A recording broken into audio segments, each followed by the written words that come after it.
تقول لك قافتها ولا بيجا قوتور آخرة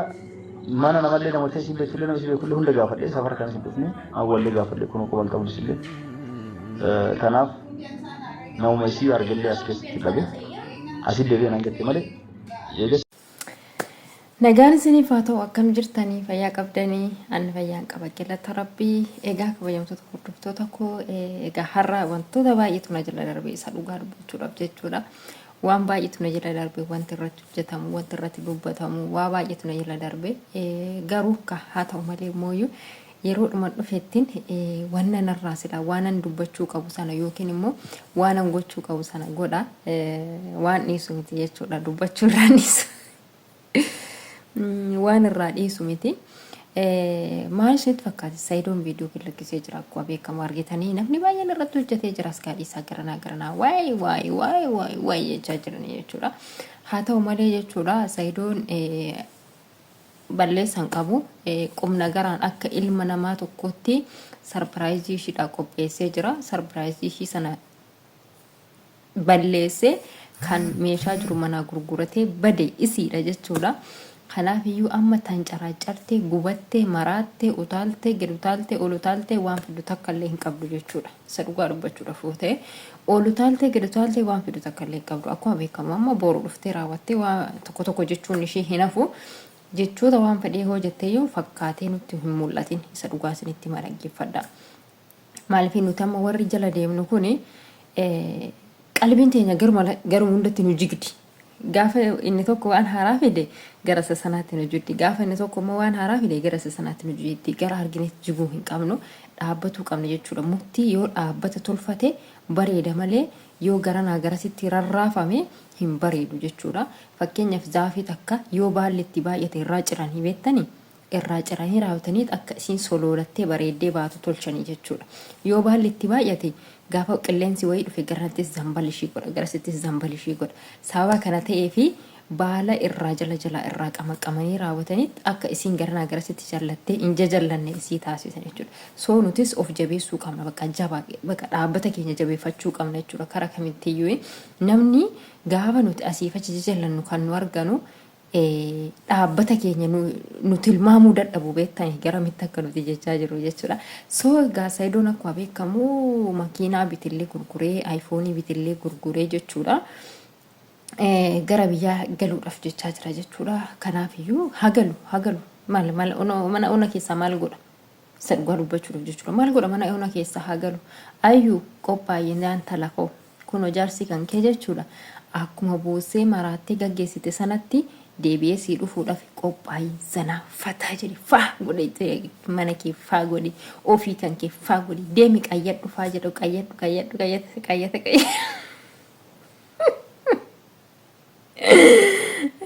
yaaroo biyya maalan godhaanas anuuntis barka waan ni abaaree isuma dhugaa dubbachuudhaaf isuma dhugaa siin jedha gaanii qalbii irra qaqqabaa sanan beeku qayyata kee qayyadhu faa jedhi faa fittin jedhiiti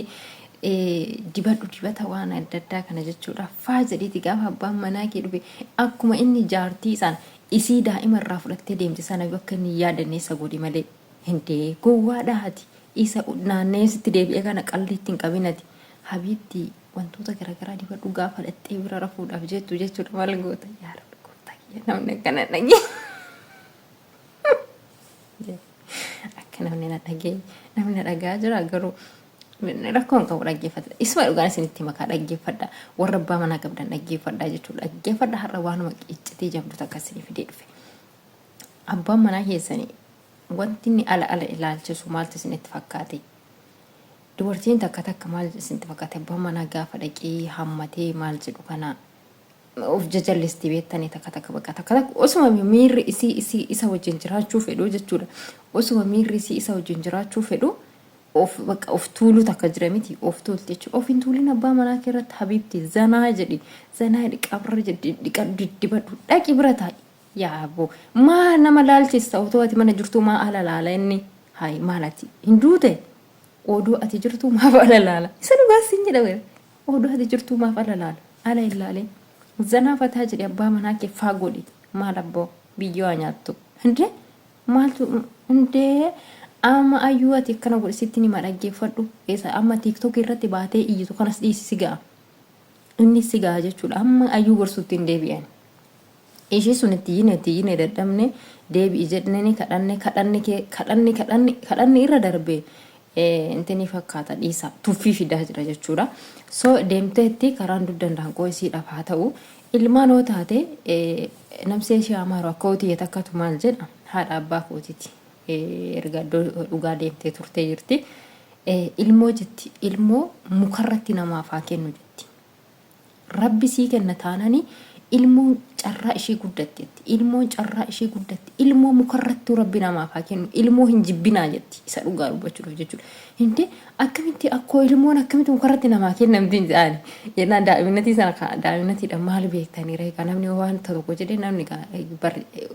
jechuu nama jechaaf jedha malee namni wanti kun dhugaadhuma ilmoo mukarratti namaaf hin kennamtu isa dhugaa dubbachuudhaaf oo ta'e ilmoo mukarrattuu namaaf kennu gaafa isheen jettuuni inni akkoo maal jechuudha akkamitti akkana jettan ilmoon akkamitti mukarratti namaa kennamti hin jedhaan bira taa'e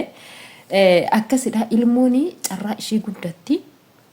hin guddatti immoo akkuma haala irratti arginutti iyyuu fataa jechaa jirti faa jechaa jirti iyyuu haasan bishiitu wantoon bishiitu iyyuu waan rakkina takka rakkatteen fakkaatu jechuudha mucaan nama maa qopaasaa rakkata ri'achi taa'e maa rakkata maa una keessa taa'ee rakkata maa sammuu isaa of jeeqa deemee faa ofirraa haa jedhu jechuudha faa yaa ayyuuti yaa giiftiiti amma sittin argisiisa akka dhaggeeffadhu maal akka ati bitachuu qabdu ay ammas viidiyoo wayii argeetiin ture garuu jechuudha maalan godha viidiyoo intalletti sana irratti na hojjedha niisu intalli takka argitanii si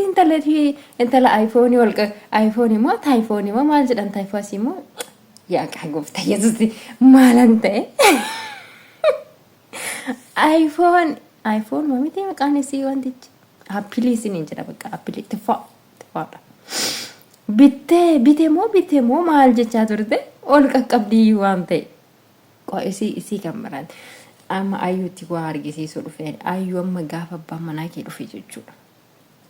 gaafa abbaan manaa kee dhufe waan akkanaa bitadhu siin jedha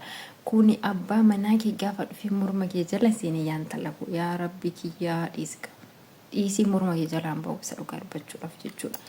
waan akkanaa bitadhuuti kam goota seete akkasitti diddibadhu ishee akkasitti diddibadhu yaa rabbi kiyya akka inni urgaa'u sitti himuu hin danda'u yaa rabbi kiyya ani eda abbaan manaa na bira hin jira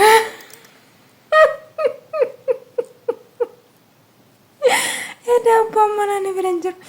ani gaafa biyya gale dibadduudha gaafa biyya gale dibachuuf bitadha yaa jamaat kee ayyuutti argisiisudha gadi baasii tana dibadhe ifa manaa godha ayyuutti argisiisu kun gadi baasee ture chaansila tasa dibadhe tasa ishee ifa manaa godha warri na ilaalaa jirta jechuudha ifa manaa godha ayyuutti argisiisu fan bitadhe ayyuu jechuudha wanta akkanaa bitadhu waan akkanatti dibatamtu kana jechuudha sana booda gaaf Saidoon dhufee morma kee jala si'ee taanaan morma kee jalaan ba'u jechuudha kan dubartii biraa barbaadu miti morma kee jalaan ba'u dhugaasi jedha bara morma kee jalaan ba'u yoo atirree biraa fagaatte sumatitti rugaa'aa oola jechuudha suma yaadaa oola dubartii biraa garagaleet mayyuu yaadatu fooliidhuma kee sanyii asirra dhufeetu sitti rugaa'e sanatiyyuu isa yaachisaa oola jechuudha isa dhugaa dubbachuudhaaf kanaaf iyyuu yaa ayyuuti yansanaa uffataa jedhi uffate kee maalkee faa jedhiiti waan takkaa kee ofitti nambisinii abbaan manaa keessii dhufaa jira zanaa godhiitii eeggadhu jechuudha baga fuudhee surmaayyuu baga heerumte ayyuu surmaayyuu Saidootti baga heerumte amma Saidoo doolaara amma sanaa isa geessitaa biyya nakaan mana baankii gara biyyatti akkaawuntii ayyuuti irratti galchime haa dhokko maaloo akkaawuntii ila ammas akkaawuntii kee irratti deebistee galchitoota Sumayyaan Gudisi guuti Sumayyaan Gudisi guuti nana garuu ilmoo keetiif jalaa qabdu rakkoon qabu ilmoo keetiin guddisti ta'ulleedha garuu jechuudha gimmaashoo akkaawuntii ayyuuti irratti galchite gaariidha siin jedhaan akka obboleetii tokkotti osii gorse akkaawuntii ayyuuti irratti galchii gimmaasa isaa jechuudha akkasii wayyanatti fakkaata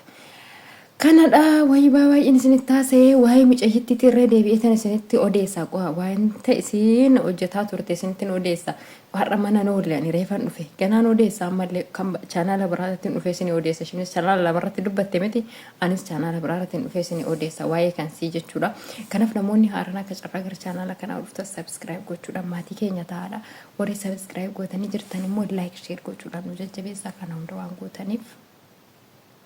isin jaalladha.